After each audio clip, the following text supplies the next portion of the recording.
शिर्डीनंतर आता एफडीएचा अक्कलकोटकडे मोर्चा वळालेला आहे। स्वामी समर्थ मंदिर परिसरातील प्रसाद विक्रेते रडारवर आलेले आहेत। पेढे विक्रेत्यांवर एफडीएच्या धाडी पडलेल्या आहेत। एफडीएच्या कारवाईने विक्रेत्यांची धावपळ पाहायला मिळाली। प्रसादाचे नमुने तपासणीसाठी पाठवलेले आहेत। तुकाराम मुंढेंच्या आदेशानंतर ही कारवाई करण्यात आलेली आहे आणि या कारवाईचं भाविकांकडून स्वागत करण्यात आलेलं आहे। शिर्डीनंतर आता एफडीएने आपला मोर्चा अक्कलकोटकडे वळवलेला आहे। स्वामी समर्थ मंदिर परिसरातील जे प्रसाद विक्रीची दुकानं आहेत त्यांच्यावर धाडी टाकण्यात आलेली आहे आणि या संदर्भातली अपडेट घेणार आहोत। आमचे प्रतिनिधी अभिषेक अदेप्पा आपल्या सोबत आहेत। अभिषेक, अक्कलकोटमध्ये आता एफडीएचे छापे पडताना दिसत आहेत। स्वामी समर्थ मंदिराबाहेरील प्रसाद विक्रेत्यांवर आता हे छापे टाकण्यात आलेत। काय काय कारवाईमध्ये हाती लागलेले आहे? निश्चितच आपण जर पाहिलं तर आता तीर्थक्षेत्र अक्कलकोटवर आता तुकाराम मुंढेंची नजर पडल्याचं आपल्याला पाहायला मिळतंय।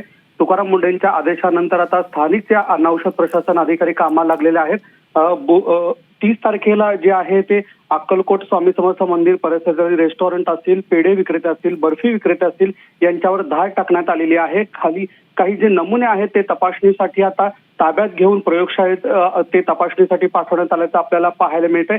एकंदरीत शिर्डीमध्ये मोठी कारवाई झाल्यानंतर आता अक्कलकोटमध्ये देखील कारवाई होत असल्याचं आपल्याला पाहायला मिळतंय। एकंदरीत ही आता कारवाई सातत्याने सुरू असल्याचं देखील आपण पाहतोय। आता तुकाराम मुंढेंची धास्ती हॉटेल विक्रेते असतील, तसंच पेढे विक्रेते, तसंच स्वामींचा महत्वाचा प्रसाद म्हणून बेसन लाडूची ओळख आहे त्याच्यावर देखील आता अन्न औषध प्रशासन ऍक्शन मोडवर आल्याचं आपल्याला पाहायला मिळतंय।